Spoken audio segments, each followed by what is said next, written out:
मध्यमिका नगरी कारकोट, करकोट, विराटनगर, वैराट तथा रेड में से वे जो प्राचीन नगर जिनका उल्लेख महाभारत तथा महाभाष्य में हुआ है, माध्यमिका तथा विराटनगर। उदयन अशोक, बिंबिसार तथा महापद्मनंद में से पाटलिपुत्र के संस्थापक थे। उदयन सर्वप्रथम पाटलिपुत्र का राजधानी के रूप में चयन किया था उदयन द्वारा। उदयन वासवदत्ता की दंत कथा संबंधित है उज्जैन से। मगध साम्राज्य की राजधानी पाटलिपुत्र के बारे में सत्य कथन है। पाटलिपुत्र उत्तर में गंगा नदी से एवं पश्चिम में सोन नदी से घिरा हुआ था। मगध प्रथम मगध साम्राज्य का उत्कर्ष हुआ था 6ठी ईसा पूर्व में, ईसा पूर्व 6ठी शताब्दी में। गंधार, कंबोज, काशी तथा मगध में से वह जो ईसा पूर्व 6ठी शताब्दी में प्रारंभ में भारत का सर्वाधिक शक्तिशाली नगर राज्य था मगध। प्रारंभिक वैदिक काल के दौरान वह शहर जो प्राचीन मगध साम्राज्य की राजधानी के रूप में कार्य करता था राजगिरी, विश्व का पहला गणतंत्र वैशाली में स्थापित किया गया था लिच्छवी द्वारा। 16 महाजनपदों की सूची में जिन प्राचीन ग्रंथों में मिलती है वो है अंगुत्तर निकाय एवं भागवती सूत्र में। पाणिनि के अष्टाध्यायी में जनपदों का उल्लेख मिलता है, 22 जनपदों का उल्लेख मिलता है। महाभारत के अनुसार उत्तरी पंचाल की राजधानी थी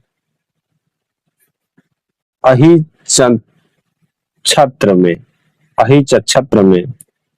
16 महाजनपदों के युग में मथुरा राजधानी थी सुरसेन की, चंपा राजधानी थी अंग की। 6ठी शताब्दी ईसा पूर्व में सुक्तिमती या शक्तिमती राजधानी थी चेदी की। गोदावरी नदी के तट पर स्थित महाजनपद था अश्मक। 6ठी शताब्दी ईसा पूर्व का मत्स्य महाजनपद स्थित था राजस्थान में। मगध की प्रारंभिक राजधानी थी राजगिरी या गिरिवज। गिरिवज राजगिरी, पाटलिपुत्र तथा कौशाम्बी में से वह जो मगध राज्य की राजधानी नहीं थी कौशाम्बी। प्राचीन श्रावस्ती नगर विन्यास है अर्धचंद्राकार। वह महान शासक जिसने प्राचीन बिहार में हर्यक वंश की स्थापना की थी बिंबिसार ने। मगध का प्रारंभिक शासक जिसने राज्यारोहण के लिए अपने पिता की हत्या की एवं स्वयं इसी कारणवश अपने पुत्र द्वारा मारा गया अजातशत्रु। अजातशत्रु के वंश का नाम था हर्यक वंश। मगध साम्राज्य में वज्जी गण संघ को हराकर आत्मसात किया अजातशत्रु ने। मालवा क्षेत्र पर मगध की सत्ता का विस्तार हुआ था शिशुनाग के शासनकाल में हुआ था। शिशुनाग वंश के बाद मगध बिहार पर शासक किया था नंद वंश ने। मगध में नंद वंश का संस्थापक था महापद्मनंद या उग्रसेन। नंद वंश के पश्चात मगध पर शासन किया था मौर्य राजवंश ने। राजा नंद का उल्लेख करने वाला अभिलेखीय प्रमाण है खारवेल का हाथी गुफा अभिलेख। मगध पर शासन करने वाले राजवंशों का कालक्रम है हर्यक वंश, शिशुनाग वंश, नंद वंश, मौर्य वंश, शुग वंश। मगध का सम्राट जो अपरूप परशुराम के नाम से जाना जाता है महापद्मनंद। बौद्ध धर्म के उदय का कारण था विश्व के सभी भागों में ईसा पूर्व 6ठी शताब्दी एक महान धार्मिक उथल पुथल का काल था। इस समय वैदिक धर्म बहुत जटिल हो चुका था। गौतम बुद्ध के समय का प्रसिद्ध वैद्य जीवक संबंधित है बिंबिसार के दरबार से। कल्पी नगर जिस नदी के तट पर स्थित है वह है यमुना नदी। अब इधर देखिए उत्तर प्रदेश के प्राचीन जनपद राजधानी कुरु इंद्रप्रस्थ था। राजधानी पंचाल का अहिच्छत्र, कौशल का साकेत, वत्स का कौशाम्बी। इधर सही सुमेलित है राजधानी महाजनपद। मत्स्य का विराटनगर, शूरसेन का मथुरा, अश्मक का पोतन। वर्तमान उत्तर प्रदेश में भारत के प्राचीनतम 16 महाजनपद में से कुल महाजनपद कितने थे? 8 थे। भारत प्राचीन भारत की श्रेणी व्यवस्था के बारे में सत्य कथन है। श्रेणी व्यापारियों एवं कारीगरों का संगठन थी। उत्पादित वस्तुओं की गुणवत्ता और कीमत संबंधित श्रेणी द्वारा निर्धारित की जाती थी। श्रेणी अपने सदस्यों के आचरण पर नियंत्रण रखा करती थी। उत्तर भारत के साथ साथ दक्षिण भारत में भी श्रेणियों के प्रचलन का उल्लेख मिलता है। अब आइए देखते हैं यूनानी आक्रमण।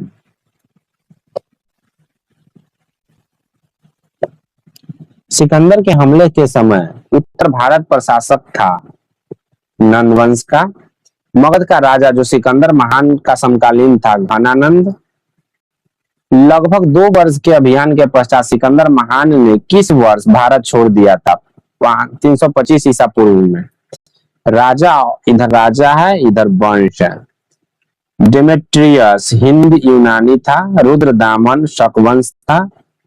गोंडोफर्नीज पल्लव था। भीम कड़फिसस कुषाण वंश से संबंधित था। युद्ध भूमि में बड़ी संख्या में सैनिक मारी जाने अथवा आहत हो जाने के बाद जिस भारतीय गण अथवा राज्य की स्त्रियों ने सिकंदर के विरुद्ध शस्त्र धारण किया है वह है मशग। भारत में सिकंदर की सफलता के कारण थे। उस समय भारत में कोई केंद्रीय सत्ता नहीं थी। उसकी फौज बेहतर थी। उसे देशद्रोही शासकों से सहायता मिली थी। वह वीर भारतीय राजा जिसे सिकंदर ने झेलम के तट पर पराजित किया था पूर्व पोरस को निर्याकस आनेसिक्रिटस डाइमेकस तथा अरिस्टोब्यूलस में से वह जो सिकंदर के साथ भारत में नहीं आया था डाइमेकस। अब आइए देखते हैं मौर्य साम्राज्य। प्रथम भारतीय साम्राज्य स्थापित किया गया था चंद्रगुप्त मौर्य द्वारा। मौर्य साम्राज्य के संस्थापक थे चंद्रगुप्त मौर्य। गुप्त मौर्य वर्धन कुषाण में से वह जो सबसे पुराना राजवंश था वह मौर्य वंश था। जिसके ग्रंथ में चंद्रगुप्त मौर्य का विशिष्ट रूप से वर्णन हुआ है वह है विशाख दत्त कृत मुद्रा राक्षस। सेंड्रोकोटस ने चंद्रगुप्त मौर्य की पहचान की थी। विलियम जोन्स ने सेंड्रोकोटस से चंद्रगुप्त मौर्य की पहचान की थी। विलियम जोन्स ने चंद्रगुप्त मौर्य, चंद्रगुप्त प्रथम, चंद्रगुप्त द्वितीय तथा समुद्रगुप्त में से यूनानी लेखक जस्टिन द्वारा सेंड्रोकोटस कहा गया था चंद्रगुप्त मौर्य को। प्लिनी, जस्टिन, स्ट्रैबो तथा मेगास्थनीज में से वह जिसने सेंड्रोकोटस, चंद्रगुप्त मौर्य और सिकंदर महान की भेंट का उल्लेख किया है जस्टिन ने। कौटिल्य प्रधानमंत्री थे चंद्रगुप्त मौर्य और बिंदुसार के। चाणक्य अपने बचपन में जाने जाते थे विष्णुगुप्त के नाम से। कौटिल्य का अर्थशास्त्र एक शासक के सिद्धांतों की पुस्तक है। सप्तांग सिद्धांत के अनुसार राज्य के अंग हैं राजा, अमात्य, जनपद, दुर्ग, कोष, दंड एवं मित्र। कौटिल्य के अर्थशास्त्र में प्रकाश डाला गया राजनीतिक नीतियों पर। कौटिल्य अर्थशास्त्र के अनुसार न्यायिक दंड के परिणाम स्वरूप कोई व्यक्ति दास हो सकता था। स्त्री दास अपने मालिक के ससर्ग से पुत्र जनन कर कानूनी तौर पर मुक्त हो जाती थी। मैकियावेली के प्रिंस से तुलना की जाती है कौटिल्य के अर्थशास्त्र को।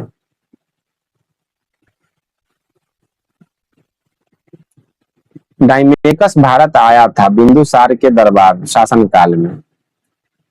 बिंदुसार के शासनकाल में अशोक द्वारा अवंती महाजनपद जीतकर मौर्य साम्राज्य में मिला लेने का उल्लेख मिलता है।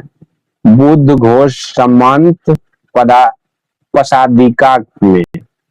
पाटलिपुत्र में स्थित चंद्रगुप्त का महल मुख्यतः बना है लकड़ी का। जिस प्राचीन नगर के अवशेष कुम्भलहार स्थल से प्राप्त हुए हैं वह है पाटलिपुत्र। बुलंदी बाग प्राचीन स्थान था पाटलिपुत्र का। अशोक, चंद्रगुप्त, बिंदुसार तथा कुषाण में से वह मौर्य राजा जिसने दक्कन की विजय प्राप्त की थी? चंद्रगुप्त। मालवा, गुजरात एवं महाराष्ट्र पहली बार जीता था? चंद्रगुप्त ने। चंद्रगुप्त मौर्य से संबंधित है सुशील, रुद्रदामन तथा जूनागढ़ शिलालेख। विष्णुगुप्त। वह अभिलेख जिससे वह यह प्रमाणित होता है कि चंद्रगुप्त का प्रभाव पश्चिम भारत पर था। रुद्रदामन का जूनागढ़ अभिलेख। गुजरात चंद्रगुप्त मौर्य के साम्राज्य में सम्मिलित था, वह प्रमाणित होता है रुद्रदामन के जूनागढ़ अभिलेख से।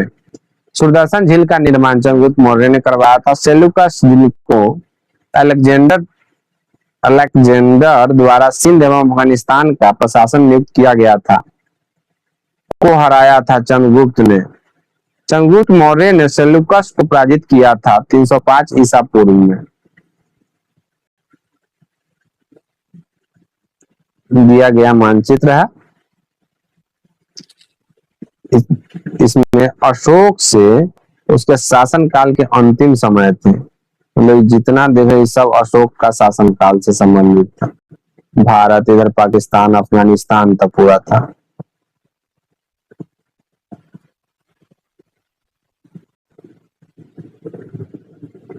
सहिष्णुता, उदारता और करुणा के बीच विविध आधार पर राजधर्म की स्थापना की थी अशोक ने।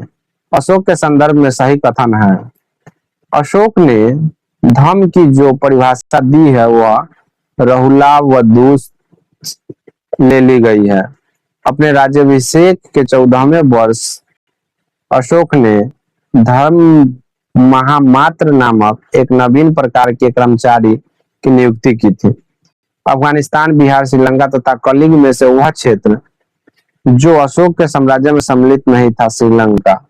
अशोक के शिलालेख जिसमें दक्षिण भारतीय राज्यों का उल्लेख हुआ है दूसरे और 13वें शिलालेख में। भारत के प्रथम अस्पताल एवं औषधि बाग का निर्माण करवाया था अशोक ने। अशोक ने बौद्ध होते हुए भी हिंदू धर्म में आस्था नहीं छोड़ी, इसका प्रमाण है देव नाम प्रिय की उपाधि में। अशोक के शासनकाल में बौद्ध सभा का आयोजन किया गया था पाटलिपुत्र में। अशोक के राज्यकाल में तृतीय बौद्ध समिति होने का उल्लेख मिलता है दीप वंश तथा महावंश में। मौर्य शासक जो बौद्ध धर्म के अनुयायी थे अशोक एवं दशरथ रज्जुक थे। मौर्य शासक के अधिकारी थे रज्जुक।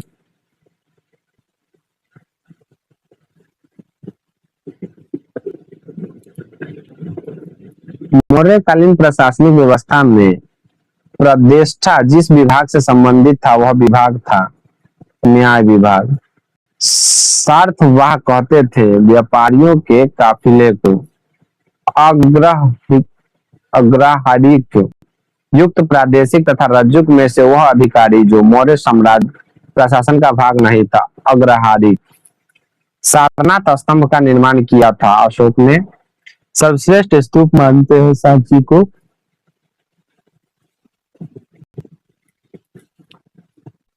सांची का स्तूप बनवाया था अशोक ने। विश्व प्रसिद्ध पर्यटन स्थल सांची का प्राचीन नाम था काकनाम।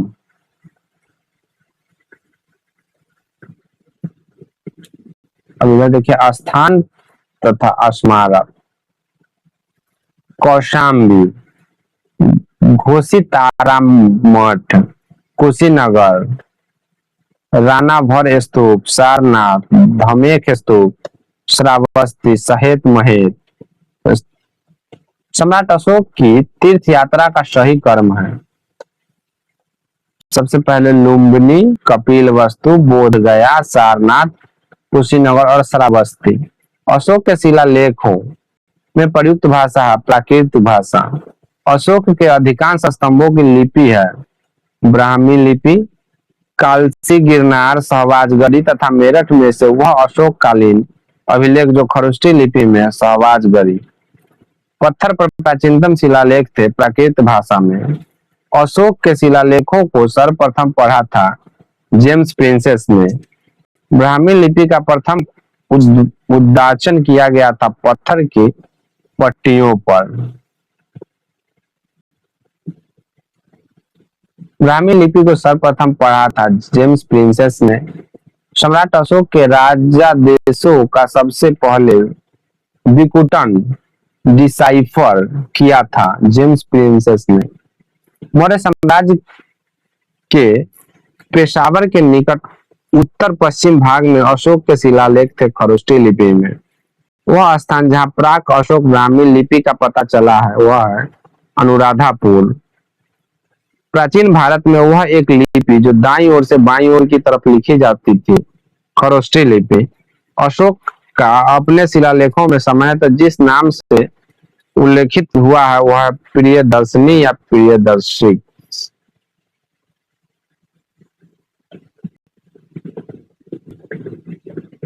अशोक के प्रस्तर स्तंभों पर बढ़िया पॉलिश ये अखंड है। स्तंभों का शेफ्ट सुडाकार है।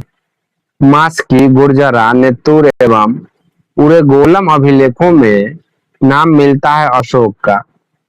वह उभारदार मूर्ति शिल्प रिलीफ स्कल्पचर शिलालेख जिसमें अशोक के प्रस्तर रूप चित्र के साथ रान्य अशोक राजा अशोक का उल्लिखित है। कंगनहल्ली में अशोक का रुमनदेही स्तंभ अभिलेख संबंधित है बुद्ध के जन्म से। गुर्जरा लघु शिलालेख जिसमें अशोक का नामोल्लेख किया गया है स्थित है मध्य प्रदेश के दतिया जिले में। केवल वह स्तंभ जिसमें अशोक ने स्वयं को मगध का सम्राट बताया है भ्राभु अभिलेख। उत्तराखंड में सम्राट अशोक के शिलालेखों की एक प्रति मिली है थी कालसी में।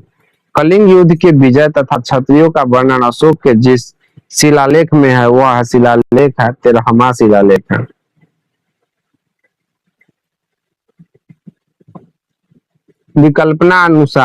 विकल्पानुसार अभिलेख जिसमें कलिंग विजय का वर्णन है हाथी गुफा अभिलेख में। अशोक का पूर्ण रूपेण धार्मिक सहिष्णुता के प्रति समर्पित अभिलेख है बारहवां अभिलेख शिलालेख। अशोक के जो प्रमुख शिलालेख संगम राज्य के विषय में हमें बताते हैं उनमें सम्मिलित है दूसरा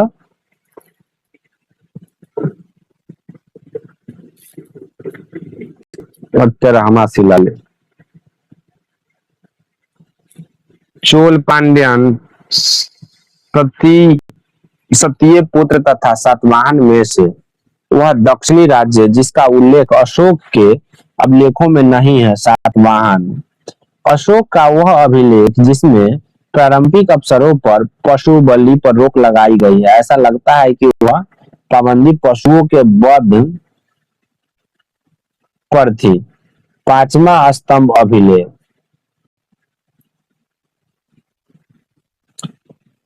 टोलमी फिलाडेल्फस तुर्मय जिसके साथ अशोक के राज नए संबंध थे शासक था मिस्र का।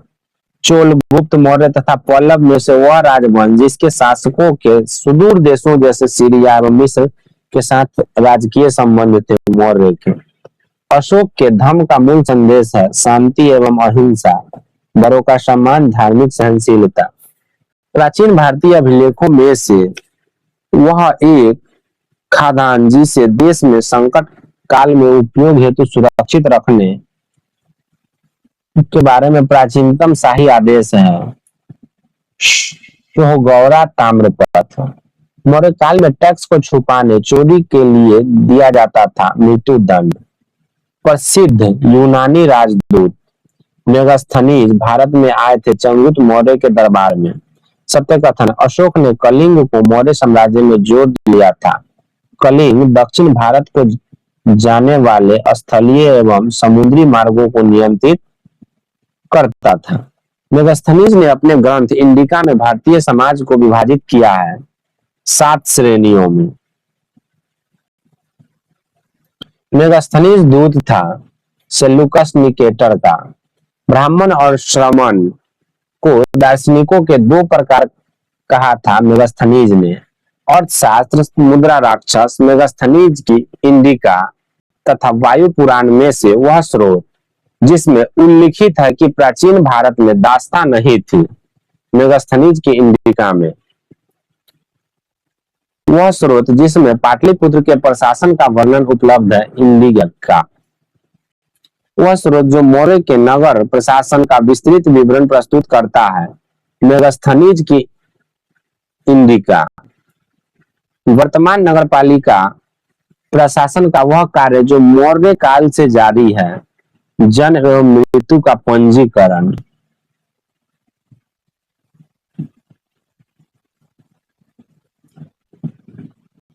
मौर्य नरेशों द्वारा किए गए विकास के संबंध में सही कथन है। संस्कृति, कला व साहित्य, प्रांतीय विभाजन, हिंदू कुश तक साम्राज्य, भाग एवं बलि थे। राजस्व के स्रोत मौर्य काल में भूमि कर, जो कि राज्य की आय का मुख्य स्रोत था, एकत्रित किया जाता था सीताध्यक्ष द्वारा। भूमि कर सीताध्यक्ष द्वारा एकत्रित किया जाता था। मौर्य काल में सीता से तात्पर्य राजकोषीय भूमि से प्राप्त आय। प्राचीन भारत में वह कर जो चारागाहों पर लगाया जाता था विपित मौर्य मंत्री परिषद में राजस्व इकट्ठा करने से संबंधित था। समाहर्ता मौर्य युगीन अधिकारी जो तौल माप का प्रभावी था। पौत वाध्यक्ष मौर्य काल में एग्रोनोमोई अधिकारी का संबंधित क्षेत्र था। मार्ग निर्माण पंकोद कस निरोधे मौर्य प्रशासन द्वारा लिया जाने वाला एक जुर्माना था। सड़क पर कीचड़ फैलाने पर। अधिकारी कार्य तलार रात्रि सुरक्षा कर्मियों का अधिकारी था। पटकोल ग्रामीण कर वसूली करने वाला अधिकारी था। सहसाधिपति चोरी डकैती के मुकदमे का अधिकारी था। बलाधीप चुंगी का सुरक्षक था। मौर्य काल में शिक्षा का सर्वाधिक प्रसिद्ध केंद्र था तक्षशिला। कौटिल्य के अर्थशास्त्र के अनुसार मौर्यकालीन न्याय व्यवस्था में से न्याय अस्तित्व में थे। धर्मस्थलीय एवं कंटक शोधक भारत के सांस्कृतिक इतिहास के संदर्भ में इतिवृत्तों, राजवंशीय इतिहासों तथा वीर गाथाओं को कंठस्थ करना व्यवसाय था मागध एवं सूत वर्गों का। गांव के शासन को स्वायत्त शासी पंचायतों के माध्यम से संचालित करने की व्यवस्था का सूत्रपात किया द्रविड़ों ने। प्राचीन भारत का ग्रंथ जिसमें पति द्वारा परित्यक्त पत्नी के लिए विवाह विच्छेद की अनुमति दी गई थी। अर्थशास्त्र में जातक, मनुस्मृति,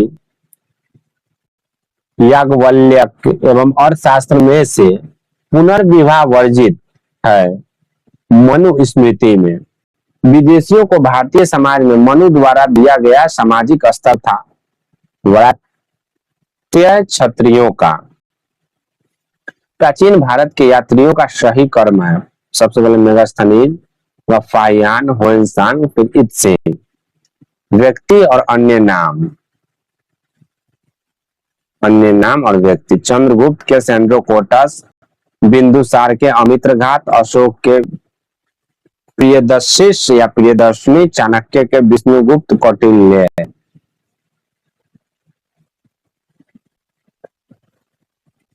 अंतिम मौर्य सम्राट था बृहद्रथ। शुंग वंश के विषय में सत्य कथन है।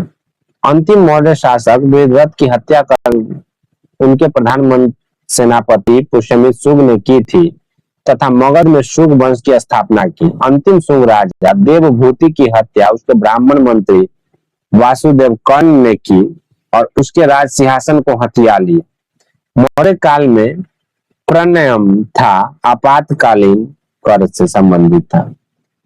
जल की आवश्यकता को ध्यान में रखते हुए जिस प्रथम शासक ने गिरनार क्षेत्र में सुदर्शन झील का निर्माण करवाया था वह था चंद्रगुप्त मौर्य। सुदर्शन झील गिरनार स्थित झील की मरम्मत करवाई थी अशोक ने, रुद्रदामन तथा स्कंदगुप्त ने। वह अभिलेख जिसमें चंद्रगुप्त और अशोक दोनों का उल्लेख किया गया है, महाक्षत्रप रुद्रदामन जूनागढ़ अभिलेख।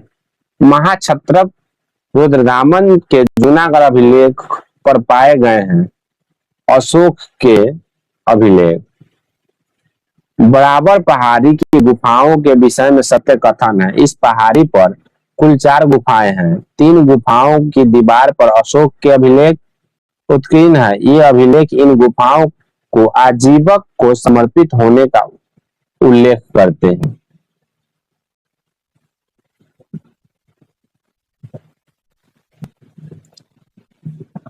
सही सुमेलित है।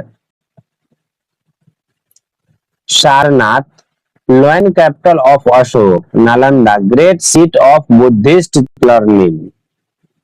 मौर्यकालीन मूर्तियों में मणिभद्र यक्ष नाम से अंकित मूर्ति प्राप्त हुई है परखम से। तो दोस्तों आज यहीं तक रहने देते हैं, अगले क्लास में देखेंगे हम मौर्योत्तर काल। धन्यवाद।